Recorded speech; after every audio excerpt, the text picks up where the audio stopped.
बॉलीवुड की दुनिया जितनी बाहर से चमकदार दिखती है, अंदर से उतनी ही रहस्यमयी भी है, क्योंकि बॉलीवुड में कई ऐसे चेहरे हैं जो अचानक छा गए और फिर अचानक ही गायब हो गए, जैसे मानो कभी थे ही नहीं। आज हम बात करने वाले हैं उन 5 मशहूर अभिनेत्रियों की जिन्होंने 90 और 2000 के दशक में दर्शकों के दिलों में खास जगह बनाई और जो एक समय में इंडस्ट्री पर छाई रहीं, लेकिन फिर अचानक इस चकाचौंध की दुनिया को अलविदा कह गईं। कौन है ये अदाकारा, कहाँ हैं ये आज और क्यों इन्होंने बॉलीवुड को छोड़ दिया, तो चलिए जानते हैं।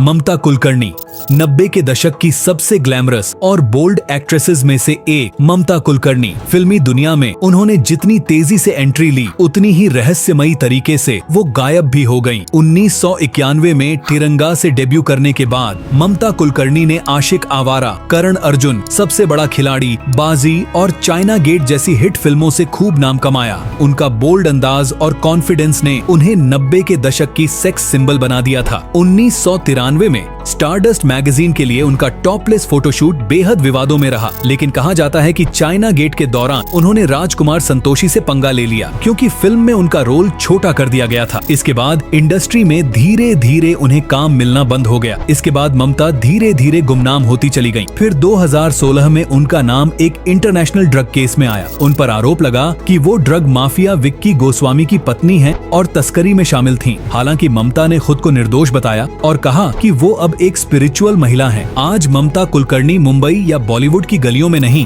बल्कि केन्या या कभी कभी भारत के आश्रमों में दिखाई देती हैं। उन्होंने अपनी आत्मकथा भी लिखी, ऑटोबायोग्राफी ऑफ एन योगिनी, जिसमें उन्होंने अपनी ट्रांसफॉर्मेशन की कहानी बताई। ममता अब सोशल मीडिया से दूर एक साइलेंट और स्पिरिचुअल लाइफ जी रही हैं।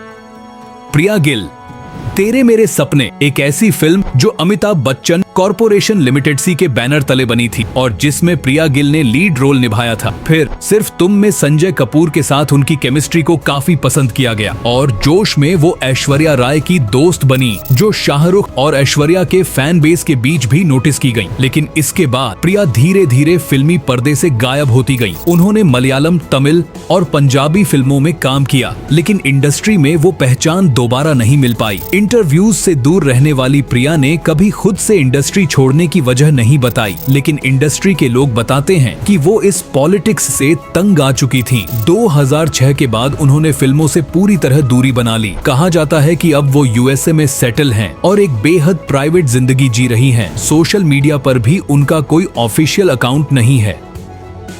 रंभा, एक ऐसा नाम जो साउथ और हिंदी दोनों इंडस्ट्री में सुपरहिट रहा।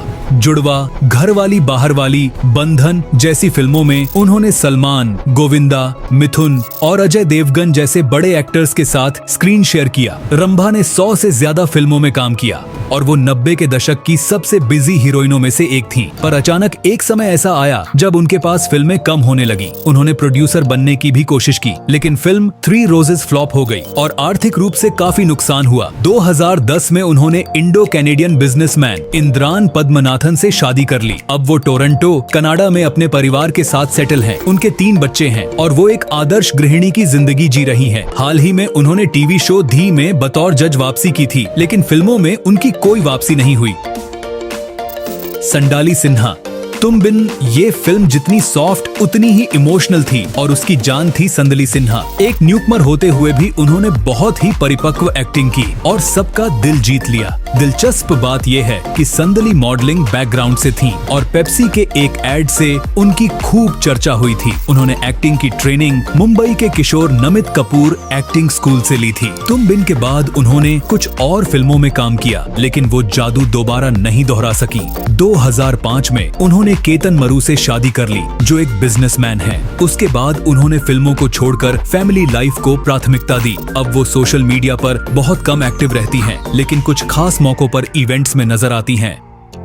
अनु अग्रवाल, साल 1990 में आई फिल्म आशिकी ने अनु अग्रवाल को रातों रात सुपरस्टार बना दिया। फिल्म का म्यूजिक ब्लॉकबस्टर था और अनु की मासूमियत को खूब पसंद किया गया, लेकिन बहुत कम लोग जानते हैं कि अनु मॉडलिंग की दुनिया से फिल्मों में आई थी। उन्होंने दिल्ली यूनिवर्सिटी से सोशियोलॉजी में गोल्ड मेडलिस्ट की डिग्री ली थी। उनका करियर हालांकि छोटा रहा। घूंघट, खलनायक, किंग अंकल जैसी फिल्मों में भी उन्होंने कैमियो या छोटे रोल किए, लेकिन 1999 में एक दर्दनाक खतरनाक मोड़ आया जब एक एक्सीडेंट ने सब कुछ बदल दिया। वो 19 दिनों तक कोमा में रहीं और होश में आने के बाद उन्हें खुद को फिर से पहचानना पड़ा। उनका चेहरा, शरीर और आवाज तक बदल चुकी थी। इसके बाद अनु ने बॉलीवुड छोड़कर योग और स्पिरिचुअलिटी का रास्ता अपनाया। उन्होंने एक किताब भी लिखी, अनसुअल मेमोयर ऑफ ए गर्ल वो came back from the dead, जिसमें उन्होंने अपनी पूरी आप बीती बताई है। आज वो मुंबई में रहती है, समाज सेवा और योग की शिक्षा में जुटी है और लोगों को प्रेरणा देने का काम कर रही है। इन पांचों अभिनेत्रियों की कहानियां हमें बताती हैं कि स्टारडम सिर्फ चंद सालों की बात होती है, लेकिन जो शांति, संतुलन और आत्मसंतोष ये कलाकार आज जी रहे हैं वो कहीं ज्यादा कीमती है। किसी ने मजबूरी में इंडस्ट्री छोड़ी, किसी ने अपनी मर्जी से, लेकिन इनका योगदान, इनकी फिल्में और इनकी मुस्कानें हमारे दिलों में हमेशा जिंदा रहेंगी। अगर आपको यह वीडियो पसंद आया हो, कमेंट करके बताएं कि इन पांचों में से आपकी फेवरेट एक्ट्रेस कौन थी। और हाँ, ऐसी ही दिलचस्प और अनसुनी बॉलीवुड कहानियों के लिए चैनल को सब्सक्राइब करना ना भूलें। मिलते हैं अगली वीडियो में।